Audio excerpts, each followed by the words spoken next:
We are faced with such unexpected circumstances. Wang Yu and Wang Hong, who had always been overlooked by the family, felt a surge of excitement. They sensed that a tremendous opportunity lay before them. "Father, what shall we do?" Wang Zhonghai chuckled.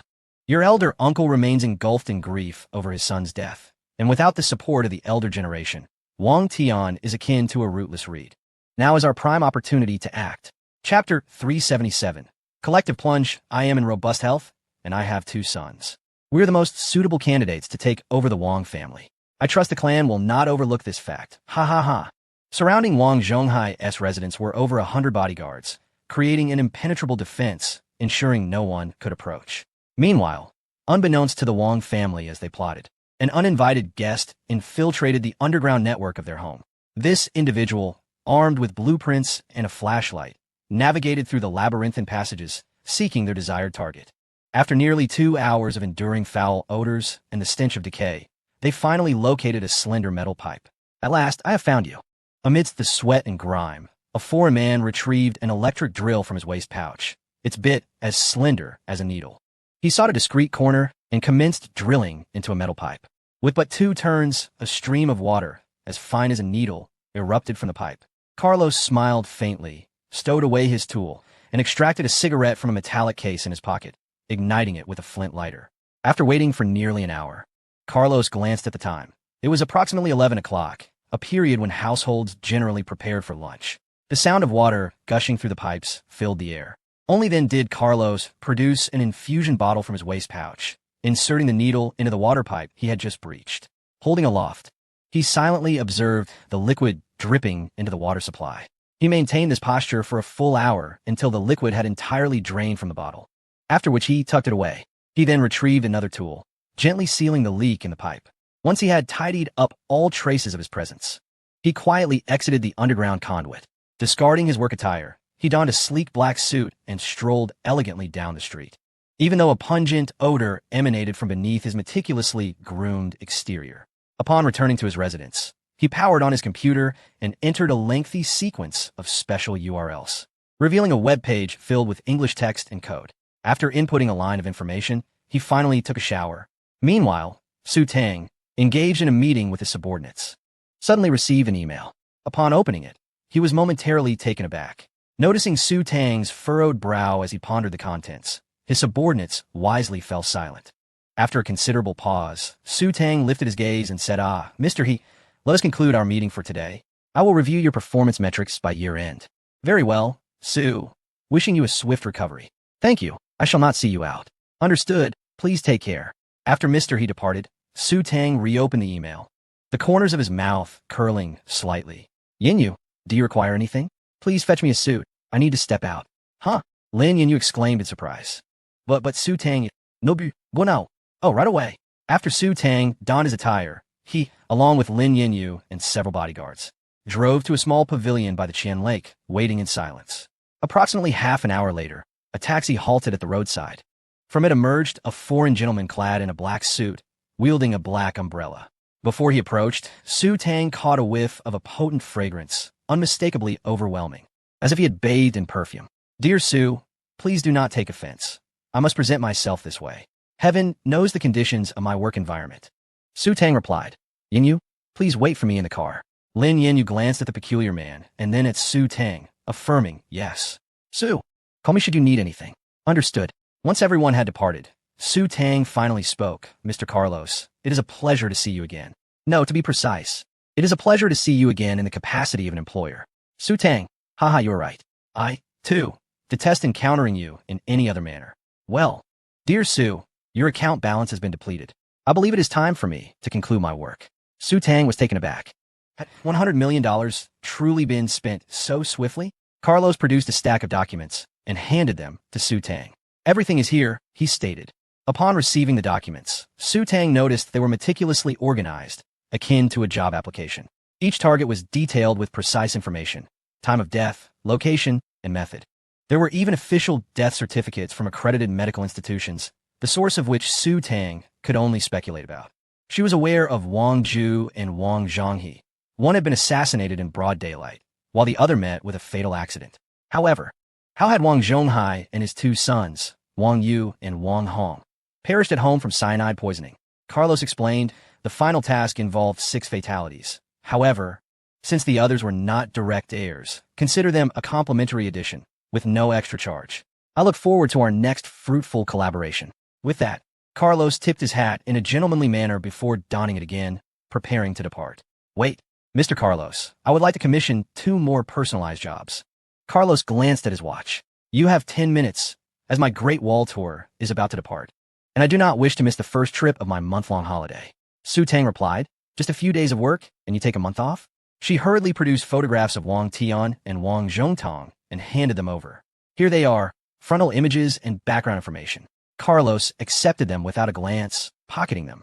Dear Su, do you not wish me a pleasant holiday? Su Tang's lips twitched, tempted to suggest he complete his work first. Yet, knowing Carlos's capricious nature, she thought better of it.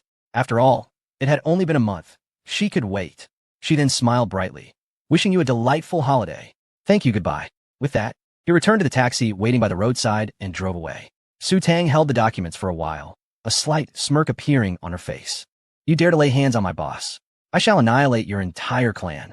With that, she produced a lighter and reduced all the documents to ashes before returning to the car. All right, let us head back.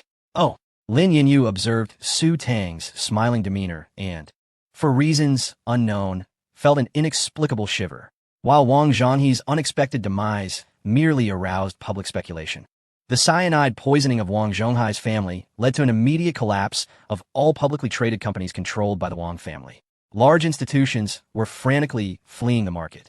This was no longer a matter of market dynamics. It was evident that powerful players were engaged in fierce competition, with the Wang family clearly at a disadvantage.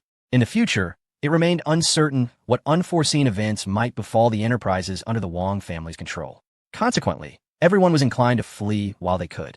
However, with so many attempting to escape, the narrow bridge could not accommodate them all. After the market crash, those who remained could only stare in disbelief.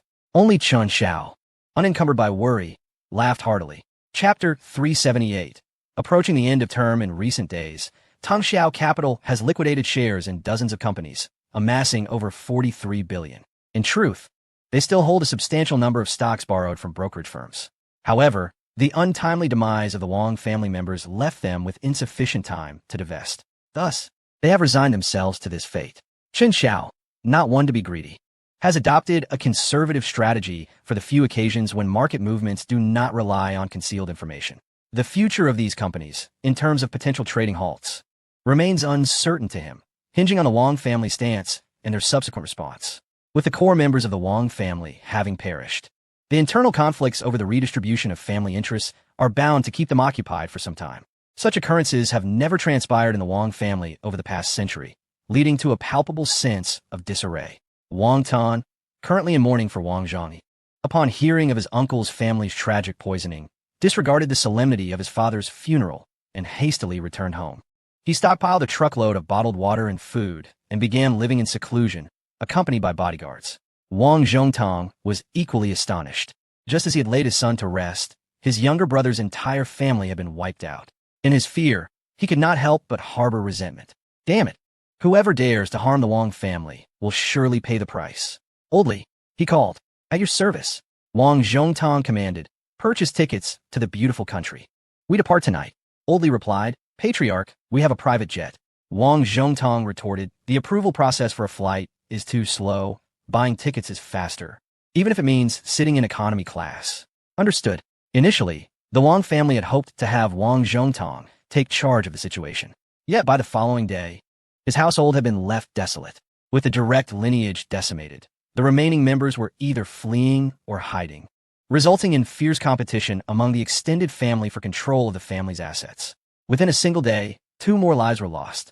When conflict arose among their own, they showed no mercy. Some of the elder members observed the reckless bickering of the youth and thought, the Wang family is doomed.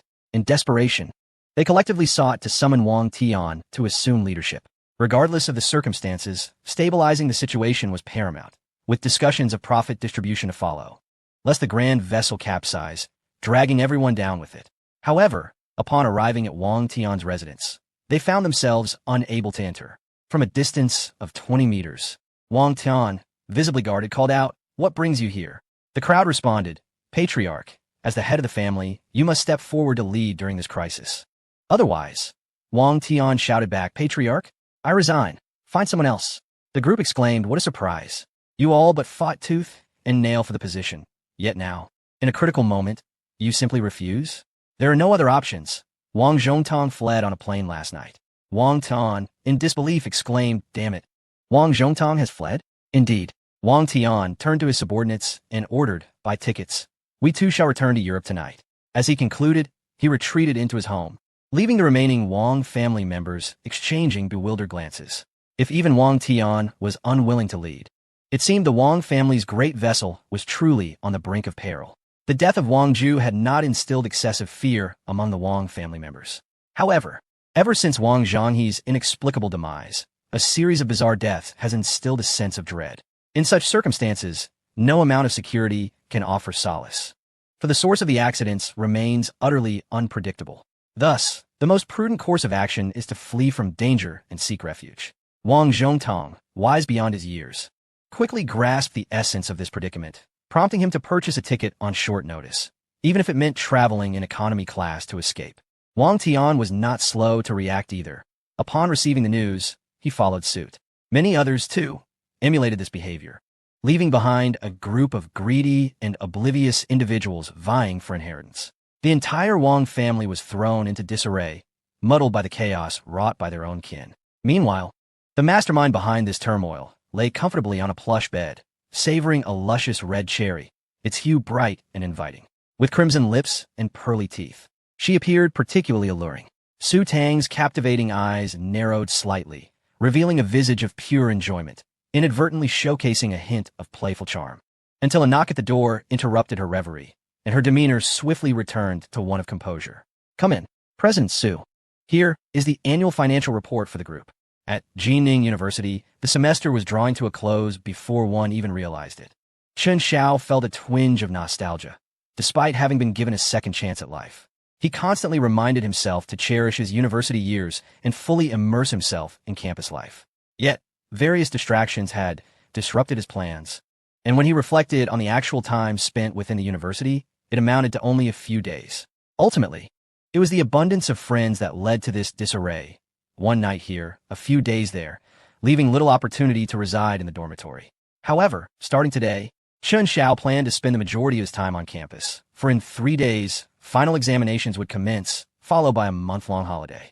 Although the principal's presence alleviated concerns about failing, submitting blank papers would hardly reflect well. Thus, some effort was still necessary. Wu Lin, Liu Xin, and Shun Jiansheng managed to carve out time from their busy schedules to return to campus, dedicating half a day to office duties and the remainder to attending classes and preparing for the impending finals. After class that day, Chen Xiao and his 4 companions gathered in the corridor at the back of the classroom to chat. Liu Xian distributed cigarettes to the others, excluding Wu Ling, and they conversed while smoking. Their former classmates seemed increasingly unable to engage in meaningful discussions with them, often exchanging pleasantries before discreetly departing. Although Wu Ling and her friends remained students, they were also executives of well-known enterprises valued in the billions within their province, creating a noticeable divide between them and ordinary students. Those in their presence often felt a sense of pressure and disconnection. Even shared jokes, effortlessly delivered by these prominent figures, could appear out of place when others attempted to join in. Xiaozi, how are things with Tansheng? Liu Xian inquired. Chen Xiao thought to himself, I've been so busy lately, I hardly have time to consider her. It's fine, I suppose, he replied. What a waste of a semester. When will I finally win her over? Chen Xiao retorted, by the way, what about you? Have you managed to secure Wei Wen? Liu Xian, feeling somewhat bashful, stammered. I'm getting there. Chen Xiao shot him an incredulous glance, pathetic. How dare you criticize me? A materialistic woman like you can't even win her over. Just throw money at it, he exclaimed, frustration evident in his voice. If I hadn't invested so heavily in the stock market recently, I would have swept her off her feet already. Chen Xiao paused, taken aback. Wait, you're trading stocks again? Liu Xian replied, don't worry. I dabble in it occasionally for leisure. It doesn't interfere with my work. Chen Xiao remarked, oh, that form of entertainment might be quite costly. Liu Xin Vito, c'est aussi, can't you see? I'm making money. Chen Xiao sighed and said, trading stocks is akin to playing cards. To win, you must first identify who the fool at the table is. Some people enter the market destined to lose. Liu Xian, perplexed, pondered for a moment, and asked, "But I've been trading for a while and haven't spotted that fool." Chen Xiao, feeling exasperated, suggested, "Have you considered the possibility that you might be the fool?" Liu Xin responded with indignation, "Damn it, I'll prove you wrong." Chapter 379. Time, please flow slowly in the evening after a day of learning. Chen Xiao and his companions grabbed a quick meal near Shuilin Yuan before heading to the apartment rented by Wu Ling and Shen Jiancheng to play mahjong. They casually discussed matters related to their company. Before expanding their delivery service across the province, they had made ample preparations. Thus, once the funding was secured and the implementation commenced, progress was remarkably smooth and swift. This marked the first explosive growth for their delivery service, the final expansion before stepping out of the cradle. In the future, as they ventured into the national market, they would face fierce competition from rivals like Qi Lumi and Liang Tuan. Only those who stood out would evolve into enterprises worth trillions. The losers would vanish from the historical stage, fading into obscurity. Of course, this was Chen Zhao's perspective. No one could foresee the future of the delivery industry. Perhaps the three giants of the internet had some insight. The penguin might have already invested in Liang Tuan. The competition ahead would not only be between their delivery service and other platforms, but also between Tong Xiao Capital and the penguin alongside another e-commerce leader. Chen Xiao eagerly anticipated the experience of grappling with a giant in the industry.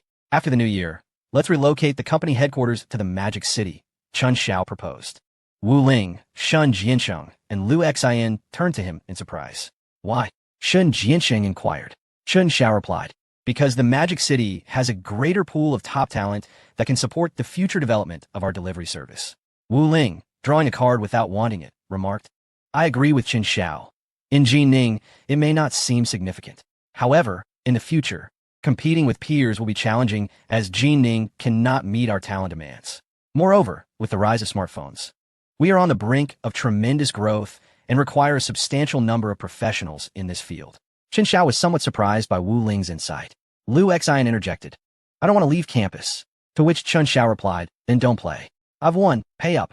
Liu Xin asked, "Damn it, when are we moving after the new year? I need to prepare in advance." Chen Xiao tossed a cigarette to Shen Jiancheng and Liu Xin, saying, "Get ready. Qianhu Investment has indicated they will assist us with the company relocation. We just need to wait for the news."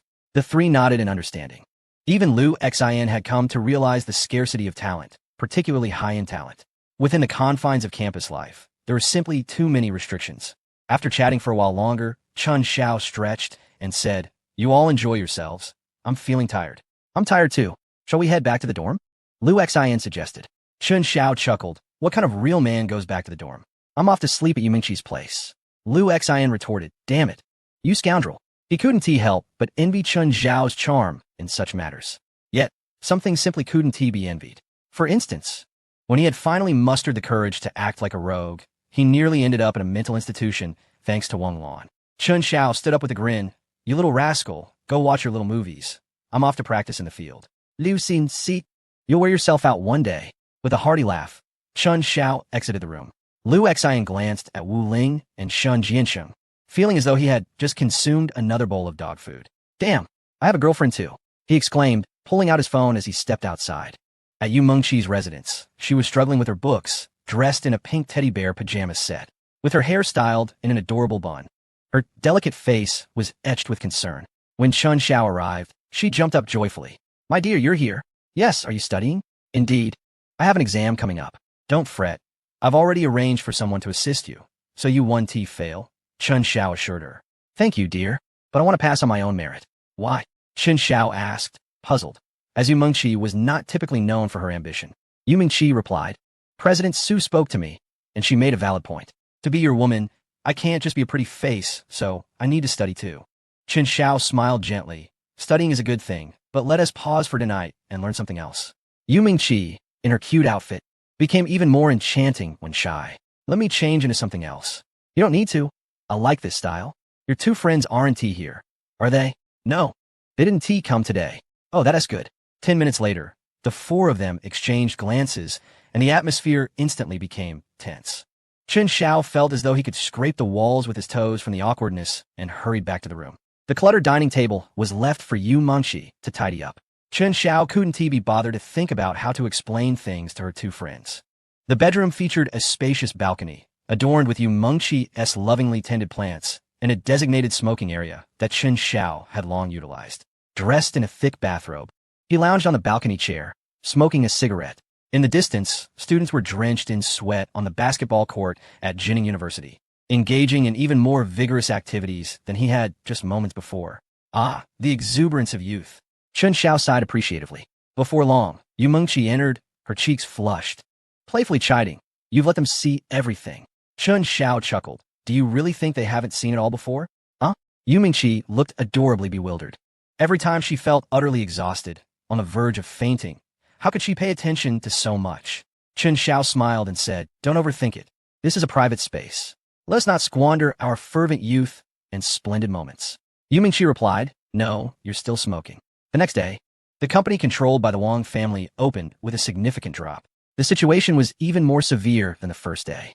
Chen Xiao glanced at the messages on his phone, a faint smile curling at the corners of his mouth. It could be said that he earned more today than he lost the previous night. "My dear, what makes you smile?" Yu Mengqi asked, wrapping her arms around Chen Xiao's neck. "I was thinking about how I've recouped my losses from last night."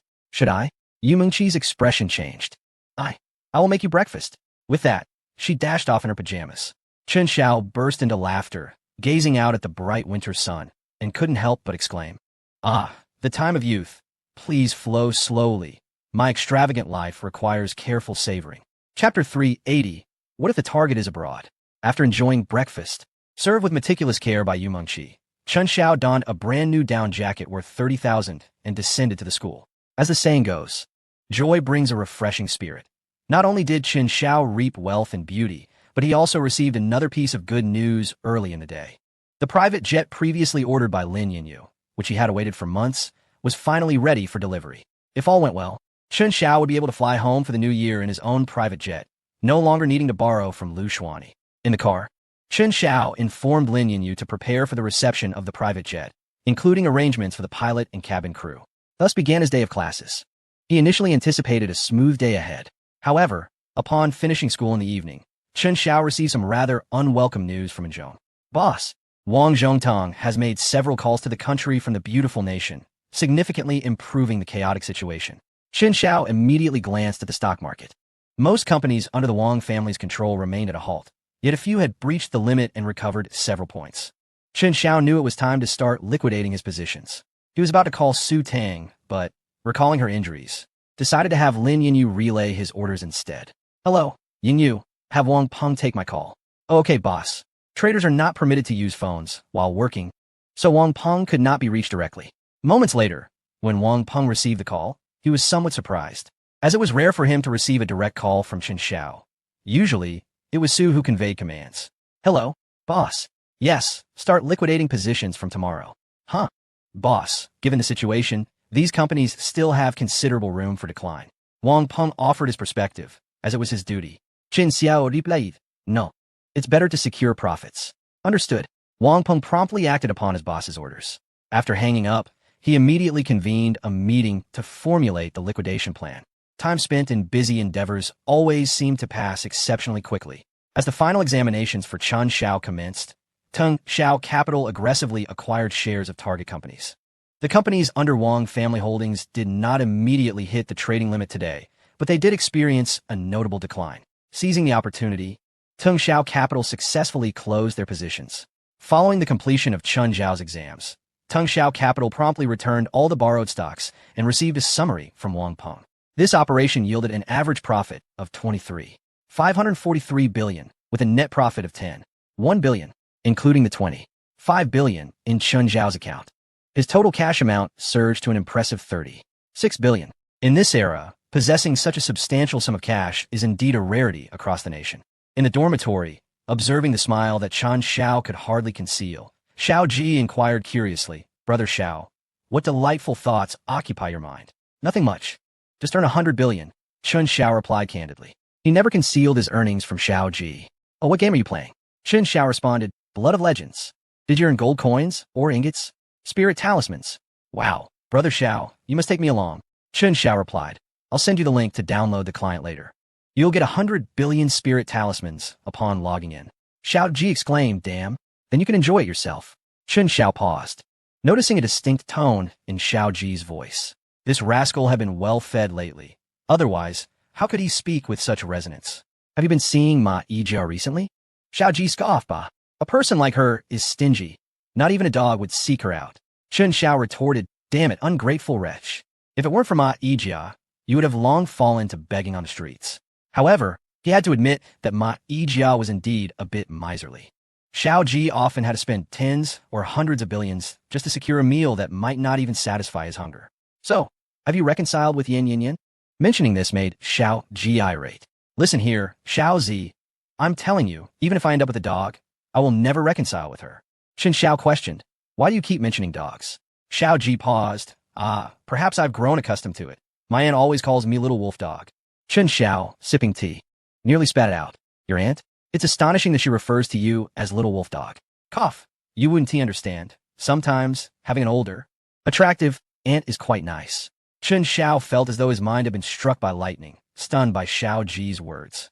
Xiao Ji had completely deviated from his original life trajectory. It was indeed becoming increasingly fascinating. How about we have a meal together someday and meet my aunt? Chen Xiao suggested. Xiao Ji, looking cautious, replied, let me tell you, this aunt doesn't appreciate the term our. She is my aunt. Chen Xiao laughed. What is it to you? Can I not compete with you for her attention? That is hard to say. You don't know how good my aunt is. If you did, you'd surely try to compete with me. Chen Xiao felt a headache coming on. All right. You're impressive. How was your exam this year? Mentioning this made Xiao Ji even more boastful. My aunt knows the school leaders. It's a sure thing. Chen Xiao was somewhat surprised. Xiao Ji's fate indeed seemed quite fortunate. Well then, I wish you a pleasant holiday. Take care of your kidneys. I've heard that the aunties are quite fierce. Xiao Ji replied, don't worry, brother. I'm in excellent health. Upon glancing at the slender figure of Xiao Ji, Chen Xiao harbored some doubts, but chose not to voice them, and instead turned to descend stairs. His close confidants at school had dwindled significantly, most of them now residing off campus. However, as soon as Chen Xiao reached the bottom of the stairs, he unexpectedly encountered Tan Cheng. Both were momentarily taken aback by this sudden meeting. What a coincidence, he chuckled. Tan Cheng smiled back. Do you have time to grab dinner together this evening? Chen Xiao checked the time. He had yet to visit Su Tang. Perhaps another day. I'll treat you then. I have some matters to attend to today. Oh, all right. I'll await your call. MHM. Chen Xiao nodded and turned to leave. Tan Cheng stood, watching his retreating figure for a long while. Previously, she had thought Chen Xiao was merely the illegitimate son of the principal. However, the booming popularity of food delivery had unveiled his identity as a shareholder in that business. A man imbued with wealth and power could hardly be idle. With the halo of success surrounding him, Tan Cheng instantly comprehended the situation, though a touch of anxiety and uncertainty lingered in her heart. At Binhua Courtyard, Su Tang was engrossed in reviewing documents when her phone suddenly rang. She glanced at the unfamiliar number, which seemed to be a satellite phone. Hello, my dear Su. Su Tang was momentarily taken aback, realizing it was Carlos. Mr. Carlos, is your holiday still enjoyable? Don't mention that wretched holiday. I'm back in Europe. Su Tang was surprised, wondering how he could leave without completing his mission. How did you return? Carlos explained. Indeed, I was targeted by individuals from your country. It was nearly disastrous. For the next 3 years, I shall not set foot in your nation. Su Tang inquired, what if the target is abroad? Chapter 381, Compliance Investigation. Carlos hesitated. Abroad? That is certainly feasible. Your country is terrifying. I experienced being surrounded by thousands of soldiers for the first time. They even deployed armored vehicles and helicopters. The image of the always composed Carlos, now flustered and terrified, flashed through Su Tang's mind. She chuckled softly. One of your targets is in Europe, and the other in the Lighthouse Nation. The exact location remains unknown. The foreign intelligence system of Black Shield Security had just been established, with limited capacity to function abroad. That is sufficient. Europe is my stronghold. Those damn vampires in Eagle Sauce can purchase anything as long as they have money, Carlos declared. Well then, I wish you a successful endeavor. Thank you, goodbye. My dear Su. After hanging up, Su Tang secretly sighed in relief, grateful that Carlos had safely returned to Europe. Otherwise, she would have had to prepare for the worst.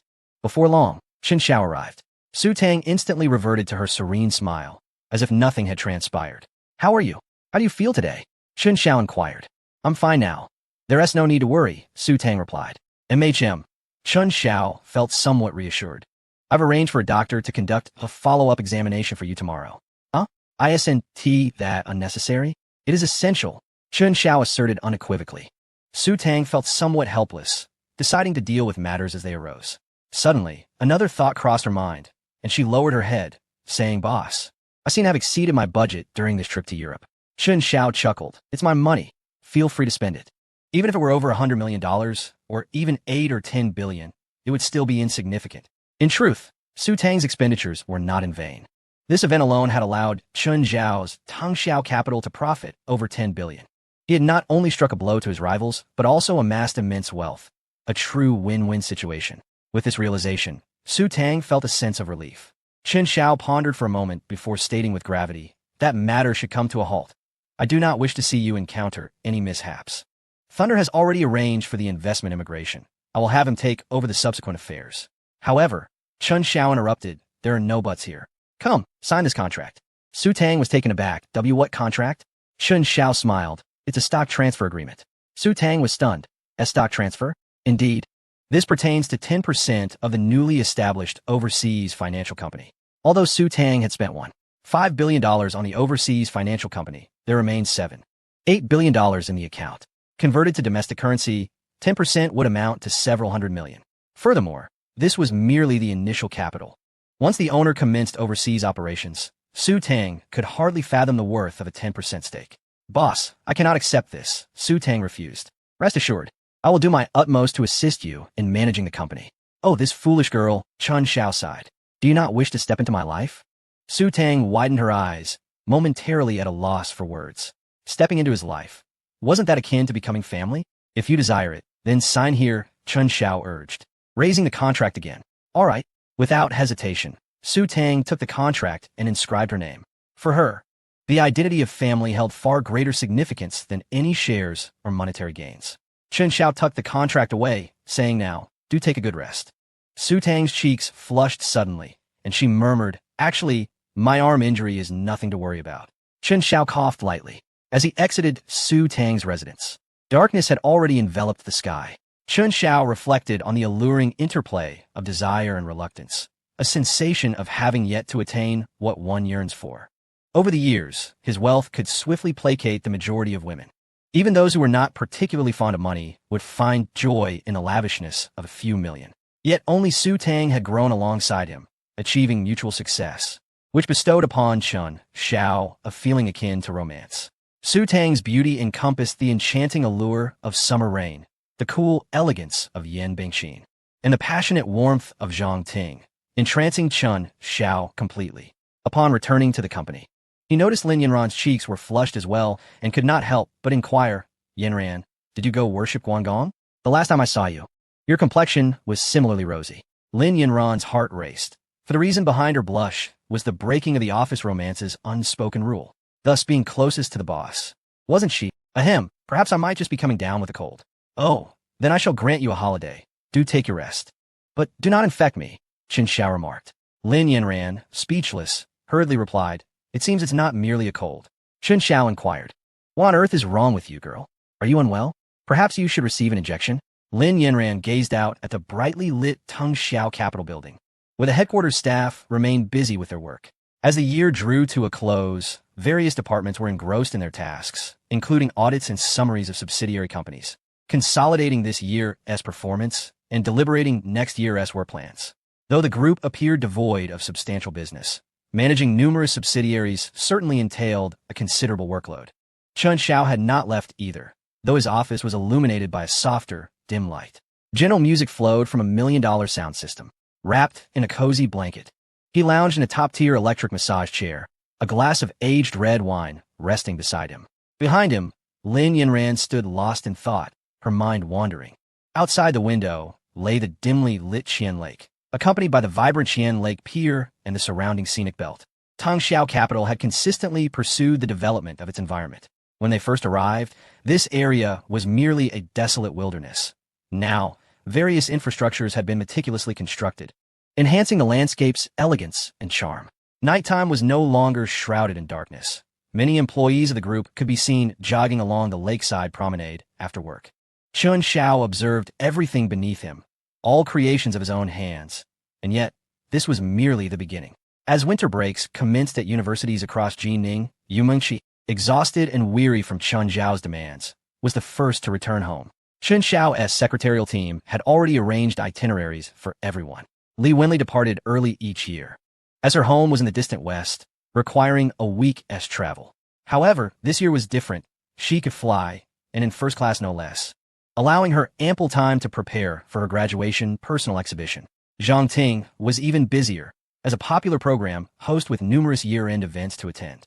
Xia Yudi was also slated to participate in the annual live broadcast gala, while Zheng Enki had various parties to attend. Shi and Ru's filming had yet to conclude. Everyone had their own commitments, leaving Chen Xiao in a notably quieter space. The Wang family had gradually stabilized after an initial tumult. For Wang Zhongtong still wielded considerable resources and influence domestically. A financial market compliance investigation targeting Tengxiao Capital had commenced at his behest. Chapter 382. By the way, I helped you withdraw. Chen Xiao was suddenly struck by this news, momentarily taken aback. To encounter such troubles at the year's end was indeed unexpected. When faced with such matters, there were no particularly effective solutions. If one were to dig deep, no company could withstand scrutiny. Chen Xiao smoked several cigarettes in his office, ultimately arriving at 3 decisions. First, he picked up the phone to call in Zhong. Hello, the 100 schools we are investing in the West, as well as the additional 100 planned for next year, have been exposed. Yes. Afterward, Chen Xiao called Wang Peng, instructing an immediate self-check. Efforts were made to minimize risks to the utmost extent. Only after that was a call made to Lei Yong, preparing to initiate the plan. Lei Yong was momentarily taken aback, as the plan had been devised by the boss long ago. The available fund was a staggering 1 billion, aimed at reaching any corner of the globe within 24 hours, regardless of the cost. This endeavor involved myriad aspects and numerous individuals from various industries, with some even risking their lives. The entire scheme was designed to address an extremely urgent situation. Indeed, in truth, Chen Zhao's decision to activate the escape plan was merely intended as a drill to avoid unforeseen complications should a real need arise. After completing all necessary preparations, Chen Xiao felt a degree of reassurance, and then chose to observe the unfolding events. Meanwhile, upon receiving news of Tengxiao Capital's investigation, the Wang family regained some confidence. Particularly Wang Zhongtong, who, relishing the azure sky and sweet air, felt exceptionally buoyant. Ha! There is indeed some truth in the words of our ancestors. Rising too swiftly can lead to an unstable foundation.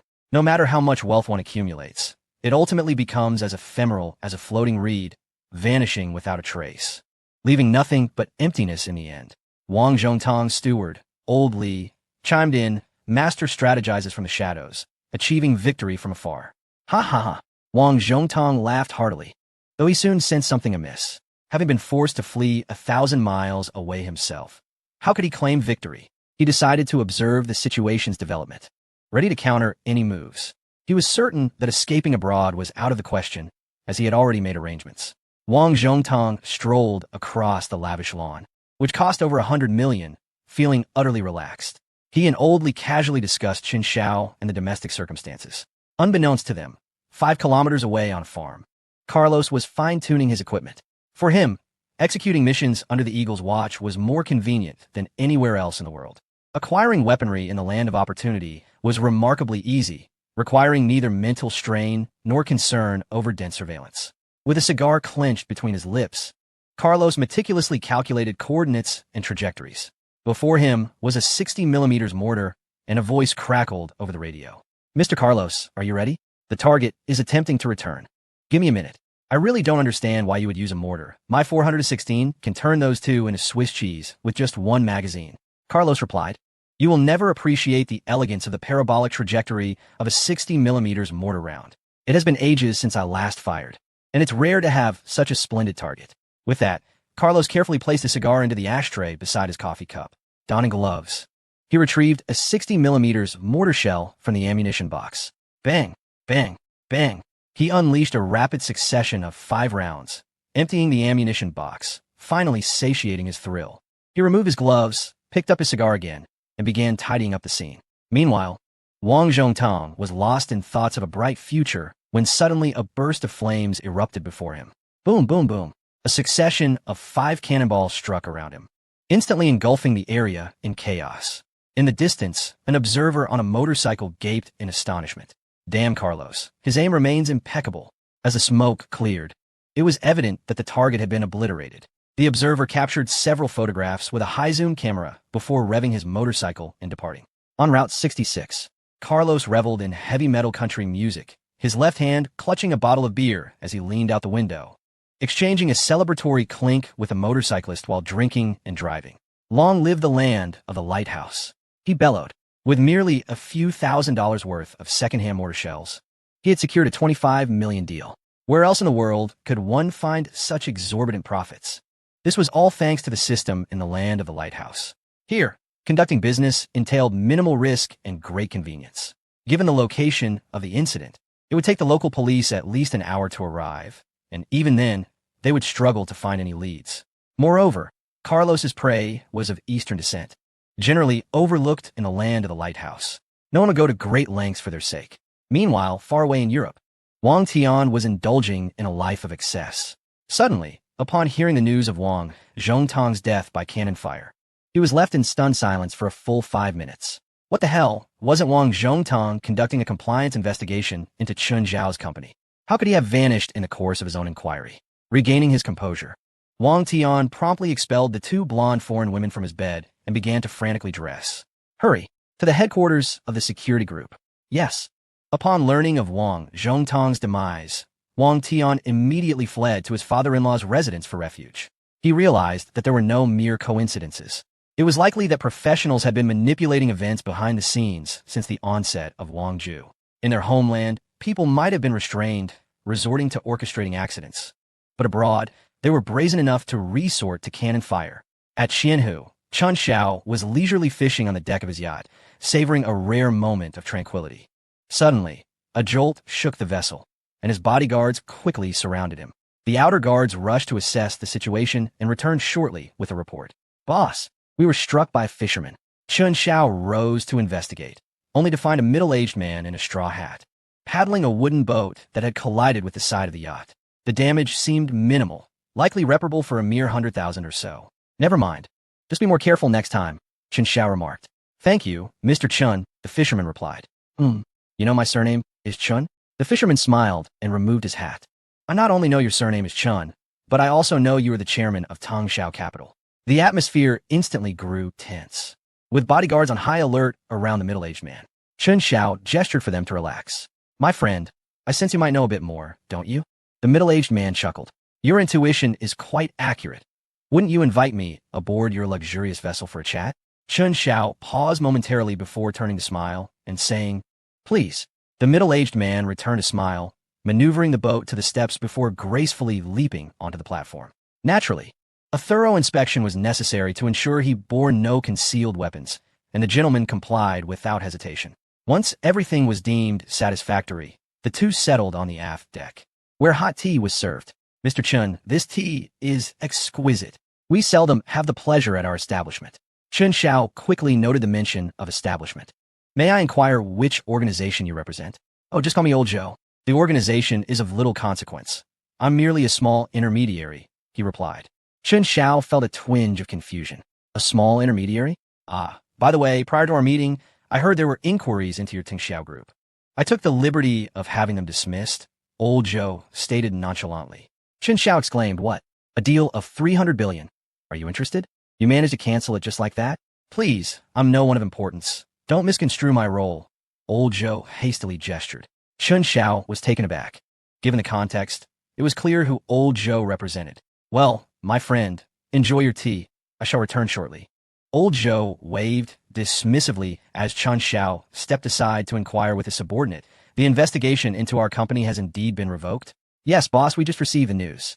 Moreover, Wang Zhongtang was killed by shelling in the Lighthouse Nation, the subordinate reported. Chun Xiao reacted, Damn, can they escalate things to such an extent? Shelling? This is utterly outrageous. Understood. He then returned to the aft. Ah, my friend, if you fancy this to Hong Pao, do take some with you when you leave. Now, that one tea do. Please, don't extend such offers. Old Joe promptly refused. Chun Xiao paused, realizing the adherence to protocol. Very well. Then may I ask why you are assisting me? Old Joe produced a crumpled cigarette pack, the brand resembling that of the Qianmen, yet distinctly different from any he had encountered in the market. The quality is subpar, but it will suffice. Old Joe offered a cigarette to Chun Xiao. With both hands, Chun Xiao accepted it, exclaiming, "Ah, rarity is indeed precious. I've never seen such cigarettes. They must be quite valuable." Old Joe smiled but chose to disregard the flattery, stating, "As for my assistance, it's rather straightforward. I require someone capable." Chun Xiao was taken aback. Someone capable? It was clear that this was not merely for Old Joe's personal benefit. He had an inkling of who stood behind him, but was reluctant to commit without certainty. To agree blindly would be imprudent. "Ah, I am flattered by your consideration, yet my abilities are modest. I fear." Don't be so quick to deflect. To have evolved from an ordinary university student to your current standing in merely half a year is no small feat. Chun Xiao remarked, "This day has indeed arrived. But when presented with such opportunities, how can one refuse to seize them?" He felt that, given the chance to start anew, he would make the same choices again. Moreover, the fact that he could still fish at Chien Lake indicated that he was currently untroubled. Despite the multitude of suspicions swirling in his mind, Chun Xiao maintained an exterior of tranquil composure. Old Joe couldn't help but nod in quiet approval, genuinely pleased with Chun Xiao's performance, silently affirming his discernment. "My dear brother, you flatter me. I merely possess a modicum of fortuitous luck to have reached this point," Chun Xiao replied with a chuckle. "Ah, Chun Xiao, there is no need for modesty. The successive misfortunes befalling the century-old families, leading to their near collapse, are not feats easily accomplished by ordinary individuals," Old Joe remarked. "Good heavens, you are aware of this matter as well?" Chun Xiao exclaimed in astonishment. Old Joe waved his hand reassuringly. "Rest assured, if I can speak of it, you are naturally in no danger. Some decaying families have become ill-suited for the present era. Their absence is of little consequence." Chun Xiao was taken aback. "But that is the illustrious Wang family. To say they are of no consequence is staggering." It appeared that the plight of the Wang family aligned with the demands of the current environment. Chuckling softly, Chun Xiao neither confirmed nor denied, letting out a few dry laughs, intrigued to see what more Old Joe would reveal. Taking a drag from his cigarette and sipping his tea, Old Joe continued, "Let me share a story. In our village, the conditions for ordinary villagers are quite dire. Many struggle to find enough to eat, while the village chief's household thrives, with robust family members sustaining his position through strength.